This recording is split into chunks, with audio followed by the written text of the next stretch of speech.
Hello everyone, myself Dr. Reshma and welcome to my channel Education and Biology. Today I am going to discuss application in microbiology.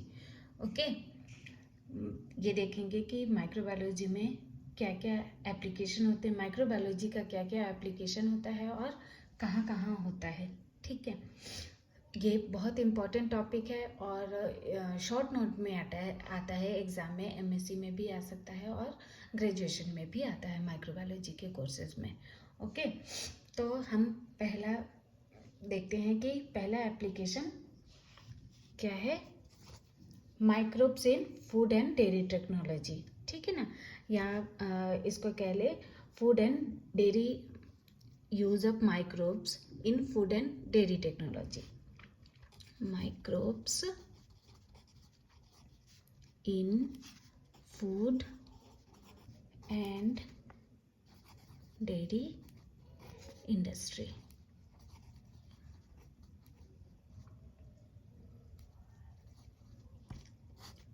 ठीक है, ये पहला example हो गया. पहले इसमें क्या क्या माइक्रोब्स में आपको पता है कि क्या क्या आते हैं. फंजाई, बैक्टीरिया, वायरसेस, है ना, प्रोटोजोन्स भी आते हैं और भी सारे. लेकिन मेनली जो यूज़ होते हैं वो उनकी कैटेगरी क्या क्या होती है. एक तो होता है मोल्ड्स, दूसरा होता है ईस्ट, बैक्टीरिया. ठीक है ना, मोल्ड्स में मेनली कौन से आते हैं, वो फंगस आते हैं. फंगस की जो स्टडी होती है उसको क्या बोलते हैं, माइकोलॉजी. ठीक है, और बैक्टीरिया की स्टडी जिसमें की जाती है उसको बोलते हैं बैक्टीरियोलॉजी. वायरस की स्टडी जिसमें की जाती है उसमें उसको बोलते हैं हम वायरोलॉजी. ठीक है, तो यहाँ पे जो फूड और डेयरी टेक्नोलॉजी में जो यूज़ होता है वो मोल्ड्स, ईस्ट और किसका होता है, बैक्टीरिया का यूज़ होता है. ठीक है ना, उसमें हम देखते हैं पहला आता है मोल्ड हो गया. हाँ, मोल्ड. ठीक है, अब देखते हैं कि मोल्ड्स का यूज़ कहाँ कहाँ होता है.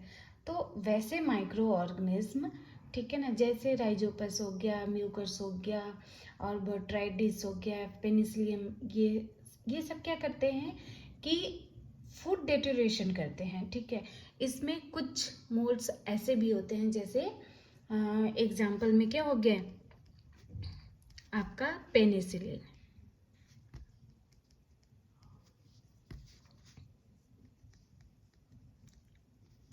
पेनिसिलियम, ठीक है,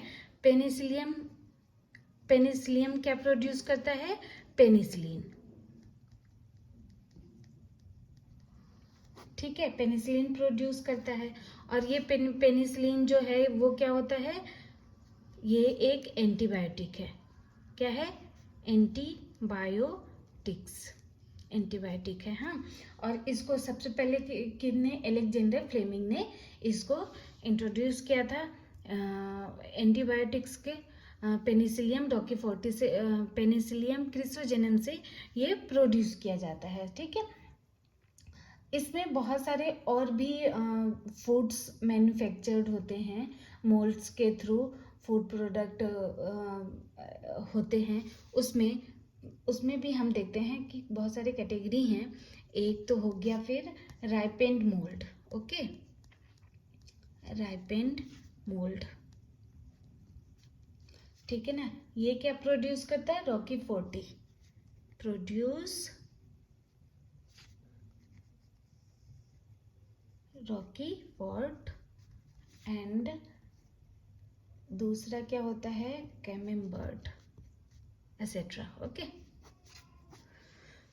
तो ये राइपेंड मोल्ड में क्या होते हैं, ये रॉकी फोर्टी, कैमेम्बर्ट और भी सारे चीज़ें होती हैं. बस थोड़ा सा मैं एग्जाम्पल के तौर पे आपको बता रही हूँ ताकि लिखने के लिए आपको हो जाए. ठीक है, दूसरा क्या होता है, ओरिएंटेड फूड. ओरिएंटल फूड,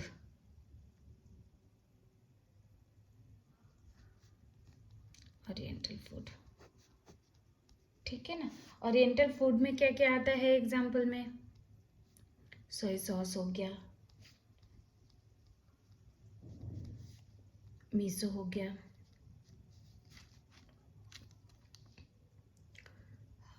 और क्या होता है, सोया सॉस हो गया, मिसो हो गया, सोनटाई एसेट्रा। ओके,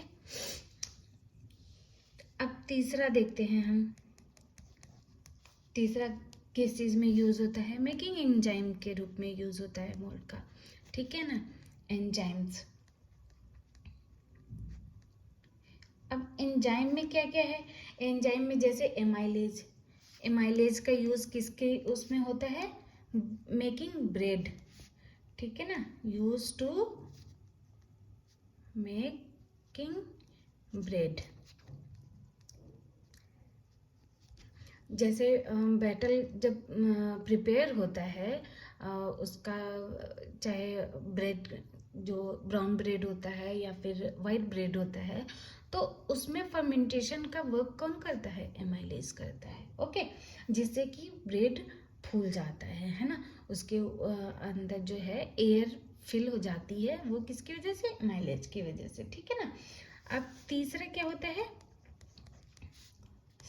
सिट्रिक एसिड का प्रोडक्शन। चौथा है ना, सिट्रिक एसिड का प्रोडक्शन। तो सिट्रिक एसिड का यूज किस में करते हैं? Use for soft drink, soft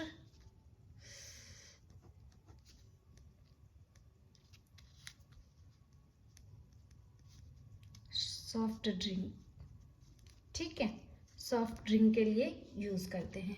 ठीक है, ये तो हमने पढ़ा मोल्ड के बारे में कि मोल्ड का क्या क्या यूज होता है फूड और डेयरी इंडस्ट्री में, ठीक है ना। बहुत सारे मोल्ड ऐसे भी हैं जिनका यूज चीज को प्रिपेयर करने में भी होता है, ठीक है ना। चीज में क्या होता है कि वो एक तरह से फ्लेवर प्रोड्यूस कर देते हैं, ठीक है।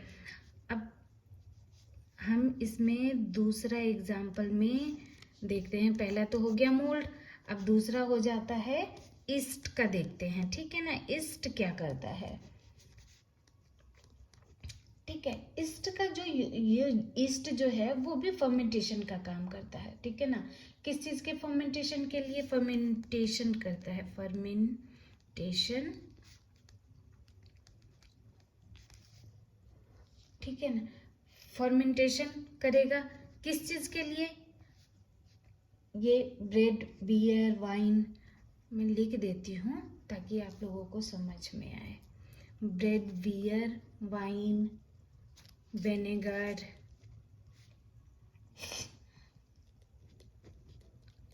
And cheese. ओके, ईस्ट का जो यूज होता है वो ईस्ट भी क्या करता है? फर्मेंटेशन करता है।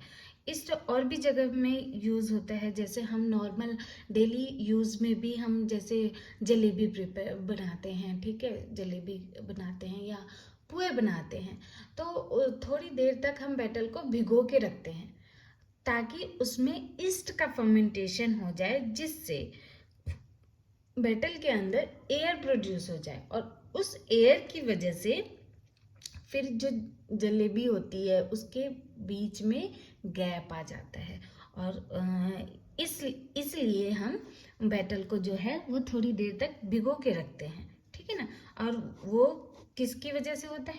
ईस्ट की वजह से।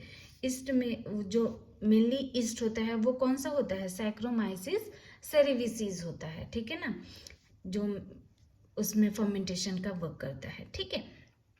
अलग अलग जगह पे, जैसे अब ऐसा नहीं है कि हर उसमें बियर, वाइन, अब विनेगर, ये सब के प्रोडक्शन में भी सेम यूज होगा, नहीं। सैक्रोमाइसिस सेरेविसी नॉर्मल जो है वो उसमें बियर के प्रोडक्शन में यूज हो जाता है, ब्रेड में यूज होता है, आपको अभी बताया मैंने जलेबी के फॉर्मेशन में यूज होता है, ठीक है।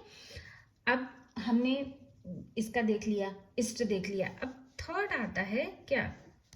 बैक्टीरिया। बैक्टीरिया का क्या क्या यूज है ना। बैक्टीरिया में हम बहुत कॉमन देखते हैं इकोलाई। इकोलाई को सभी लोग जानते हैं।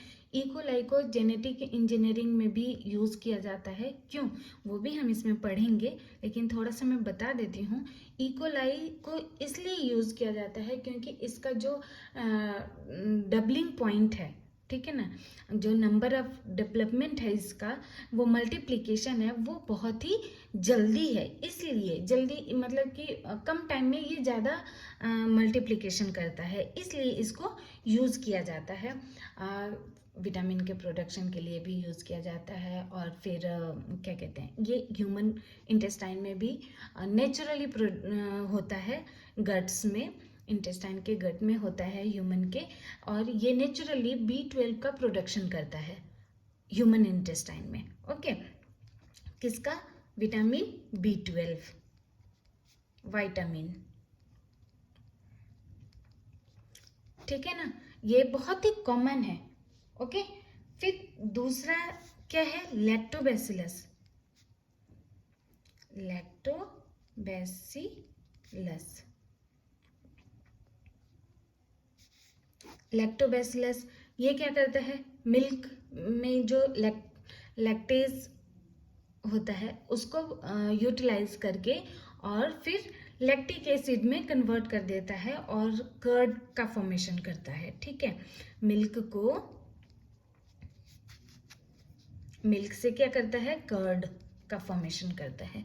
तो एक इसके लिए लैक्टोबैसिलस हो गया, एक बैक्टीरिया ऐसा है जो मिल्क को कर्ड में कन्वर्ट करता है। ठीक है ना।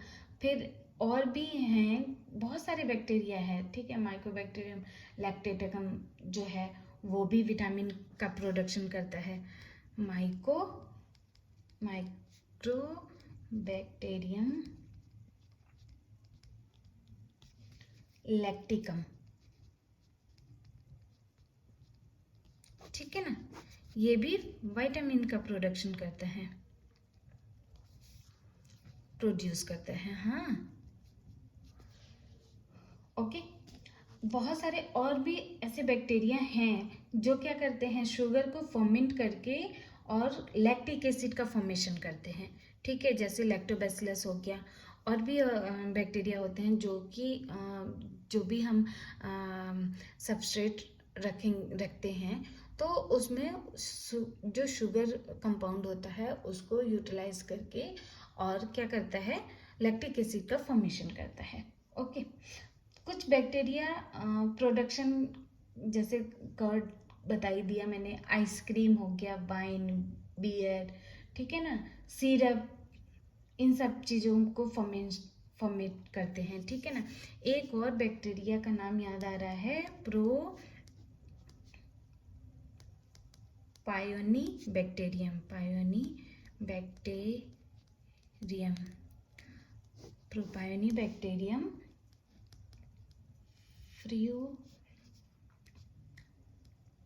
फ्यूडेराइची। ठीक है, ये बैक्टीरिया है जो कि फर्मेंट करता है लैक्टेट को। ठीक है ना, फर्मेंट करेगा किसको? लैक्टेट को। लैक्टेट को फर्मेंट करके और ये क्या करता है? प्रोड्यूस फ्लेवर, किसमें? चीज में, फ्लेवर इन चीज। ठीक है ना, ये क्या करता है? चीज में फ्लेवर प्रोड्यूस करता है। तो चीज में फ्लेवर मोल्ड से भी आता है और बैक्टीरिया से भी आता है। ठीक है ना। तो ये हमने देखा माइक्रो ऑर्गेनिज्म कौन कौन से होते हैं और वो जो है डेयरी और फूड इंडस्ट्री में कितने वर्क करते हैं, कहाँ कहाँ वर्क करते हैं, कैसे वर्क करते हैं। ठीक है ना। अब दूसरा एग्जाम्पल क्या हो रहा है? Medical microbiology. मेडिकल माइक्रोबायोलॉजी, ठीक है। मेडिकल माइक्रोबायोलॉजी में हम क्या देखेंगे कि बहुत सारे माइक्रोब जो हैं वो इन्फेक्शन कॉज करते हैं, किनमें?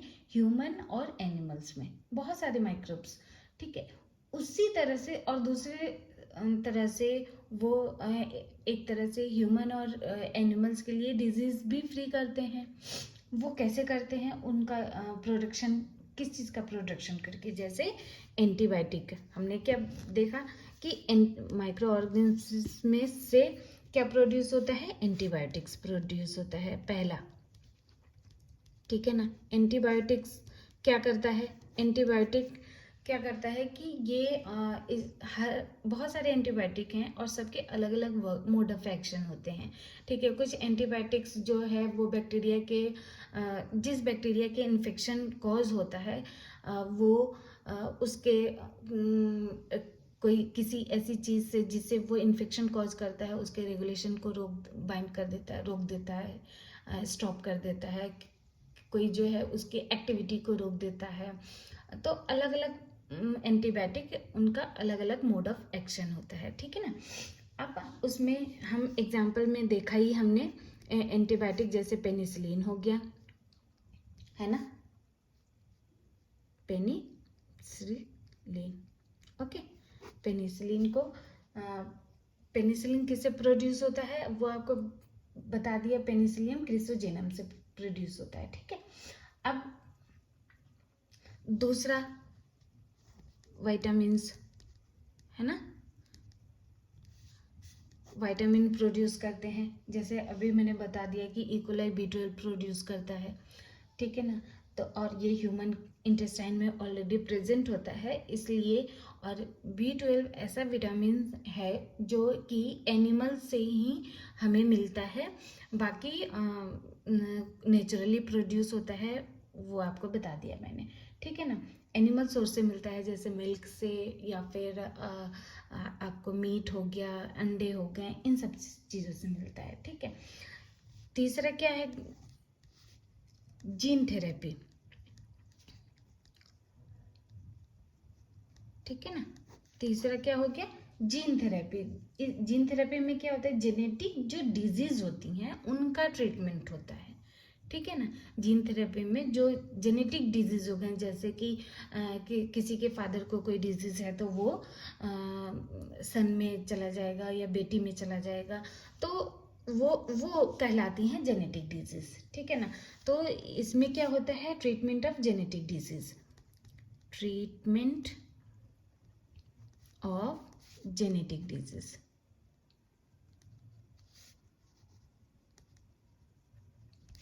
ओके। फोर्थ पॉइंट क्या होता है, वैक्सीन। वैक्सीन जैसे स्मॉल पॉक्स का एंथ्रेक्स वैक्सीन हो गए, ठीक है ना, रेबीज वैक्सीन हो गए, रेबीज,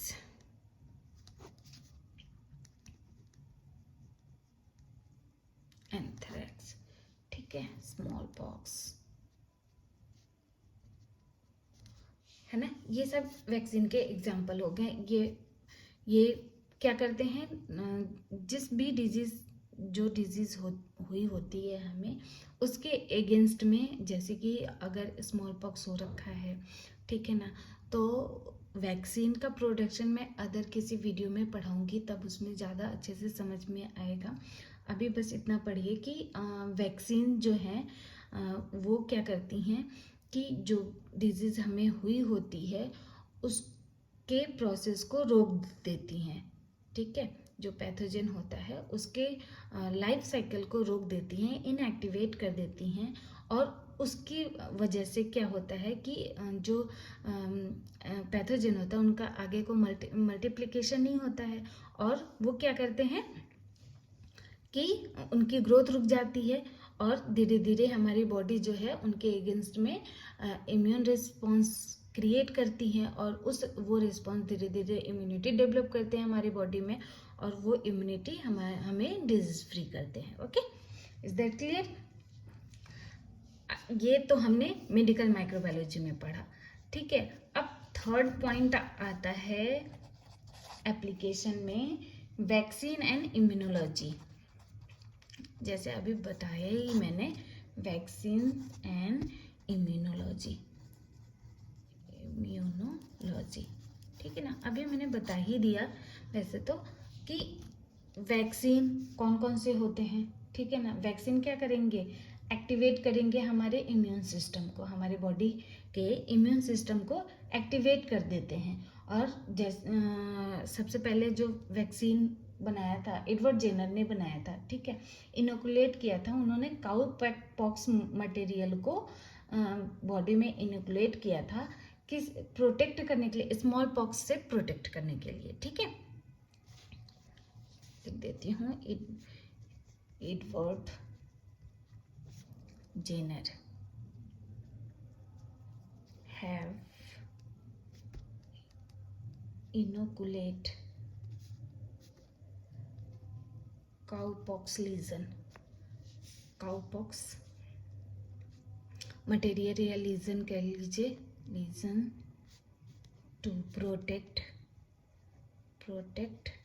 अगेंस्ट स्मॉल पॉक्स, ठीक है। ये है, अभी बता ही दिया, रेबीज हो गया है ना, रेबीज वैक्सीन जो है वो किन्होंने डेवलप किया था ये भी मैं बता देती हूँ आपको। Rabies vaccine developed by Pasteur, okay, Pasteur ने इसको डेवलप किया था।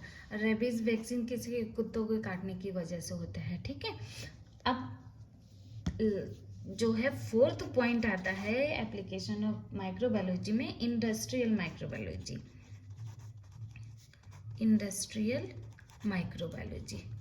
ठीक है।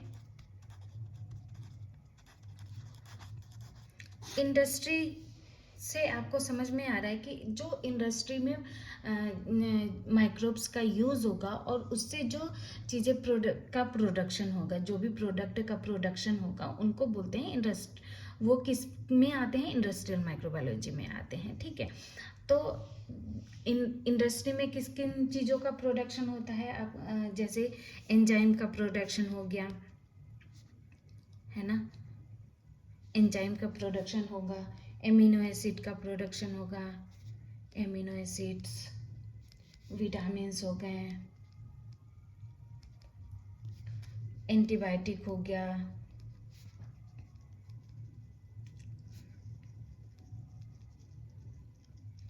ठीक है, ऑर्गेनिक एसिड हो गए,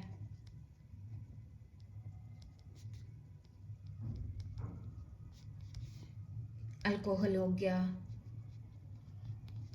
ठीक है ना। इसमें चीज़ हो गए, कर्ड हो गए, बहुत सारे इंडस्ट्री में ही आते हैं, ठीक है ना। चीज़ लिख देती हूँ, कर्ड, ये सब इंडस्ट्रियल माइक्रोबायोलॉजी में ही आएंगे।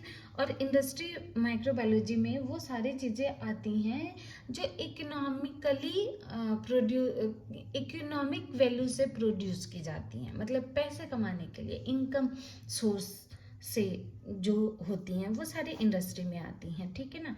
तो हमें पास्चराइज मिल्क मिलता है, एंजाइम है, एमिनो एसिड्स हैं, विटामिन्स हैं, एंटीबायोटिक है, और अल्कोहल्स हैं, वाइन है, बियर है, ये सारे इंडस्ट्री में आएंगे। इसमें वाइन, बियर, ठीक है ना, ये सब इंडस्ट्री में आएंगे, है ना। इंडस्ट्रियल माइक्रोबायोलॉजी में इन सब का प्रोडक्शन होगा with the help of microbes, है ना। दिस ऑल आर प्रोड्यूस्ड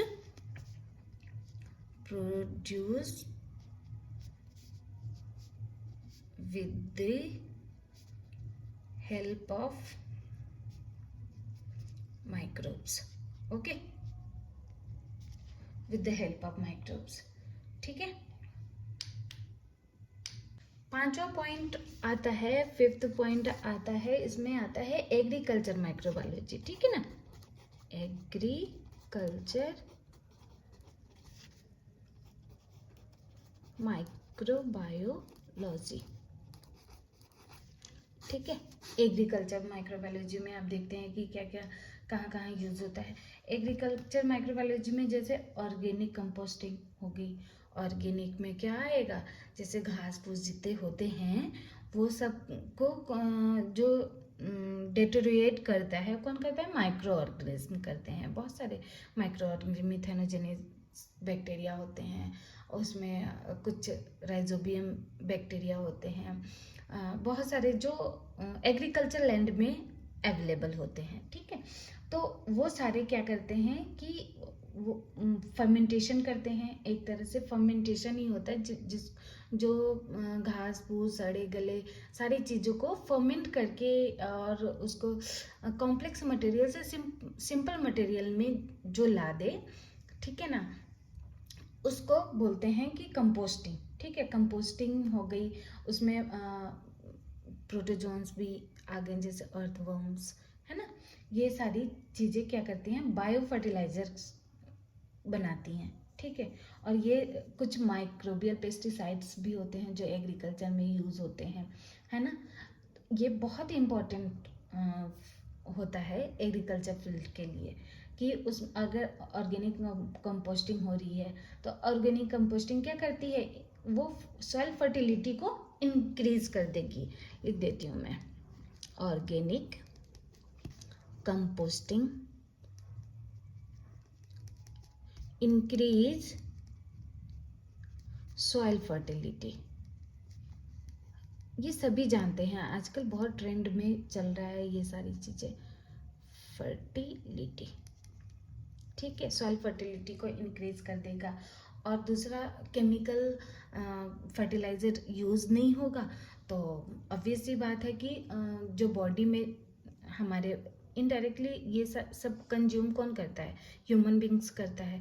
और ह्यूमन बींग्स में अगर केमिकल चीज़ें आएंगी तो वो क्या होगा कि डिजीज़ कॉज करेंगी, डिफॉर्मिलिटीज़ आएंगी। तो इसलिए आजकल ऑर्गेनिक कंपोस्टिंग बहुत होती है, बहुत की जा रही है, एग्रीकल्चर लैंड में यूटिलाइज हो रही है, ठीक है।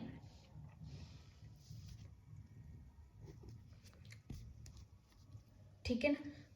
इसमें एग्जाम्पल देखें, अगर बहुत सारे ऐसे बैक्टीरिया भी होते हैं जो कि अलग अलग एलिमेंट्स को फिक्स करते हैं, ठीक है ना, जैसे राइजोबियम,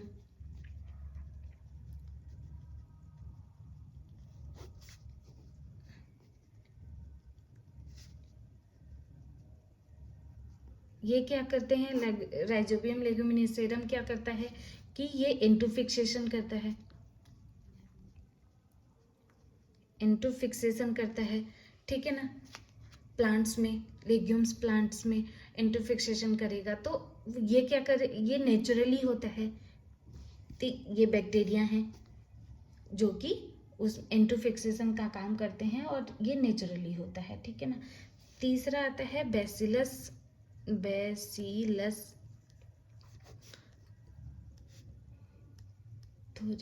थुरिनजिएंसिस,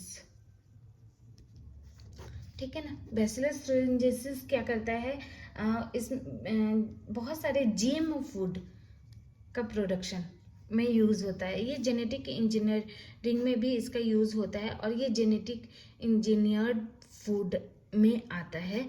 जीएमओ फूड का प्रोडक्शन जैसे BT brinjal, BT cotton,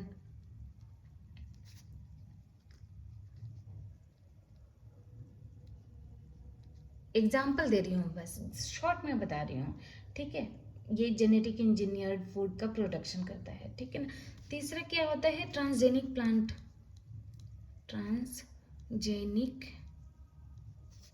plant और एनिमल्स में भी यूज होता है, ठीक है ना। Transgenic plant and animals,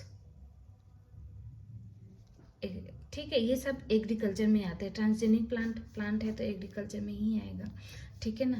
transgenic plant में सबसे पहला वो टोबैको में किया गया था, टोबैको में किया गया था, ठीक है ना। टोबैको में क्या कहते हैं, एक लुसिफेरेज जीन होता है जो कि टोबैको में इंट्रोड्यूस कर दिया गया था, जिससे क्या उसमें रात को जो है टोबैको का प्लांट लुसिफेरेज जीन किसमें से, जुगनू में से निकाला गया था। तो क्या कर, रात को जितने भी फील्ड में इसको इनकॉर्पोरेट किया गया था, वो रात को क्या जगमग जगमग कर रहे थे। यानी कि जैसे जुगनू रात को जगमग करते हैं वैसे ही टोबैको भी के प्लांट से भी लाइट इमिट हो रही थी, ठीक है ना। तीसरा एग्जाम्पल है एग्रोबैक्टीरियम ट्यूमेफेसियंस, ठीक है ना, जो कि एग्रोबैक्टीरियम ट्यूमेफेसियंस हो गया है, राइजोजेंस हो गया। ट्यूमेफेसियंस क्या है, प्लांट में ट्यूमर प्रोड्यूस कर देता है, ठीक है ना। और राइजोजेंस क्या है, एग्रोबैक्टीरियम राइजोजेंस क्या है कि वो बहुत रूट हेयर्स को जनरेट कर देता है प्लांट्स में, ठीक है ना, रोटेशन हो जाती है। मैं लिख देती हूँ एग्रोबैक्टीरियम ट्यूमेफेसियंस, ठीक है ना, एग्रोबैक्टीरियम राइजोजेंस, ठीक है। ये कुछ प्लांट्स हैं जो कि ट्रांसजेनिक हैं, है ना। और भी हैं जैसे सुडोमोनास प्यूटेडा है, ऑयल ईटिंग बैक्टीरिया है, ठीक है, जो ऑयल ईटिंग बैक्टीरिया जिसको सुपर बग्स भी बोलते हैं, सुडोमोनास प्यूटेडा, ठीक है। ये क्या है, ऑयल ईटिंग बैक्टीरिया।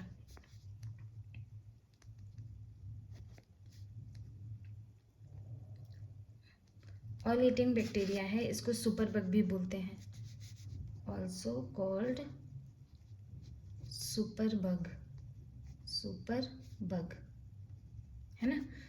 ये इसको सबसे पहले किन्ने जेनेटिक इंजीनियर किया था, इसमें मॉडिफाइड कर दिया था, जेनेटिकली मॉडिफाइड किया था आनंद मोहन चक्रवर्ती ने, आनंद मोहन चक्रवर्ती, ठीक है ना। माइक्रोबायोलॉजी ऐसी फील्ड है ना कि हर जगह यूज होती है। अगर हम बताने चले तो बहुत सारे बहुत कंटेंट बड़ा हो जाएगा, बस थोड़ा शॉर्ट में बता रही हूँ, ठीक है ना। अब हम देखते हैं 6 पॉइंट, इकोलॉजी और इन्वायरमेंटल माइक्रोबायोलॉजी। ये जो बताया मैंने ये इन्वायरमेंटल माइक्रोबायोलॉजी में भी आएगा, ठीक है ना। इन्वायरमेंटल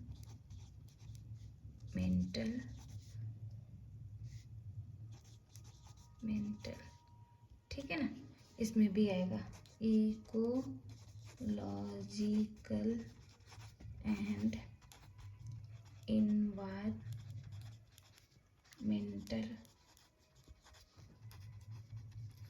माइक्रोबायोलॉजी, ठीक है ना।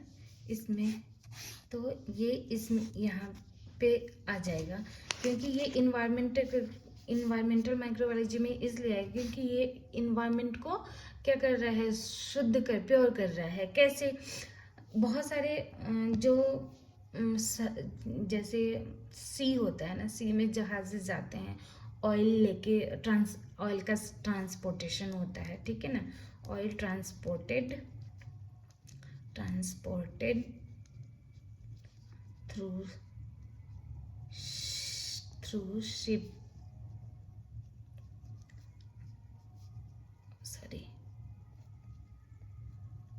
है ना, वाया ट्रांसपोर्टेड थ्रू शिप, समुद्र से होते हुए जाते हैं। तो समुद्र में ऑयल क्या करता है, रिस जाता है, ठीक है ना।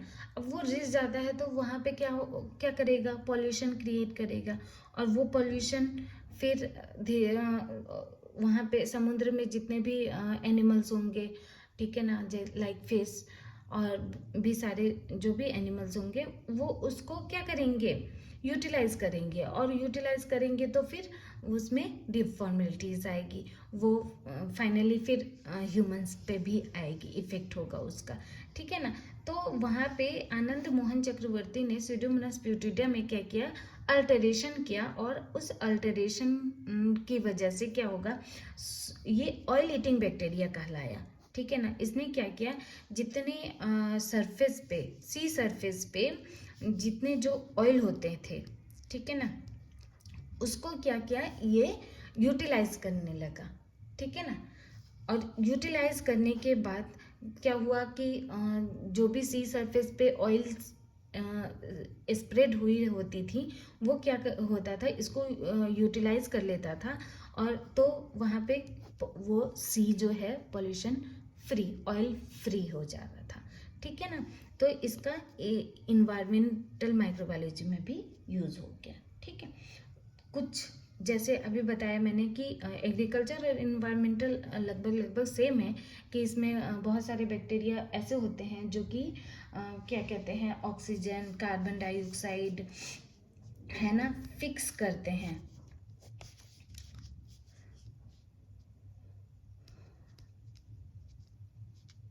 ऑक्सीजन, CO2, नाइट्रोजन, ठीक है ना, सल्फर,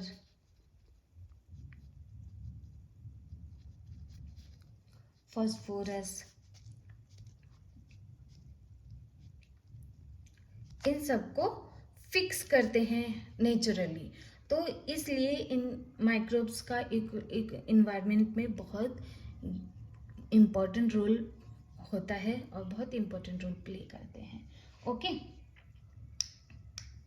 7 इम्पोर्टेंट पॉइंट ये है कि माइक्रोब्स का यूज बायोटेररिज्म में भी यूज होता है, ठीक है। 7 नंबर में microbes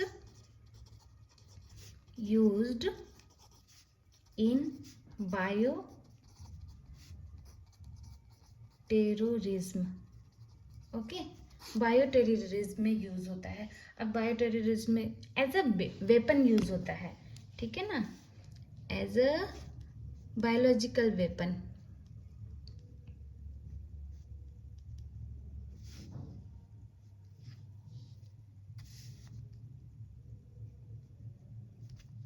as a biological weapon use होता है, ठीक है।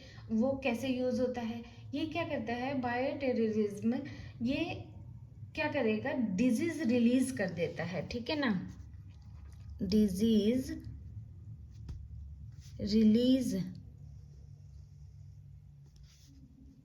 रिलीज कॉजिंग जर्म्स, ठीक है ना, micro organism, disease causing germs micro organism को रिलीज कर देगा, जो कि क्या करता है, killing a large number of people, large number of people, ठीक है। जैसे हमने अभी देखा कोरोना वायरस को as a biological weapon use किया चाइना ने, ठीक है। तो उसमें कितने सारे पीपल जो हैं उनकी डेथ हो गई। ये बहुत काफ़ी पेनफुल होता है और इस पे बैन करा गया है। कुछ ऐसे वायरस हैं जो कि लेबोरेटरी से बाहर नहीं भेजे जा सकते हैं, नहीं निकाले जा सकते हैं, आउट नहीं किए जाते हैं। क्यों? क्योंकि वो स्प्रेड अगर हो गए तो एक तरह से पेंडेमिक क्रिएशन इन्वायरमेंट क्रिएट कर देगा, ठीक है ना। फिर कुछ बैक्टीरियल भी होते हैं इन्फेक्शन, जैसे एग्जाम्पल में हो गया स्मॉल पॉक्स, प्लेग। ये अगर एक बार फैल जाते हैं तो वो क्या करते हैं, बहुत सारे लोगों को इन्फेक्शियस कर सकते हैं, इन्फेक्ट कर सकते हैं, ठीक है ना। और एक साथ बहुत बहुत पूरे गांव शहर ख़त्म हो जाते हैं वहाँ, अगर ये एक बार हो जाते हैं, इन्फेक्ट कर देते हैं ह्यूमन बींग्स को, तो ठीक है ना। तो इसमें वायरस का भी बता दिया मैंने, जैसे कोरोना वायरस हो गया, है ना, कोरोना वायरस, ठीक है। ये कुछ ऐसे पॉइंट्स हैं जो उसमें माइक्रोबायोलॉजी के एप्लीकेशन में आते हैं। होप गाइस आप लोगों को समझ में आया होगा, और अगर जो नहीं आए होंगे प्लीज़ आप लोग पूछ सकते हैं, हेल्प ले सकते हैं। और अगर हमारे चैनल को अभी आप लोगों ने सब्सक्राइब नहीं किया है तो प्लीज़ सब्सक्राइब करें, लाइक करें, शेयर करें। और हाँ, इम्पॉर्टेंट बात ये भी है कि मैं थोड़े थोड़े से नोट्स हैं वो शॉर्ट में मैं डाल दूँगी। जिन स्टूडेंट को ज़रूरत होगी वो वहाँ से आप ले सकते हैं, ठीक है ना। शॉर्ट वीडियो के तौर पे मैं डाल दूँगी। Okay, thank you.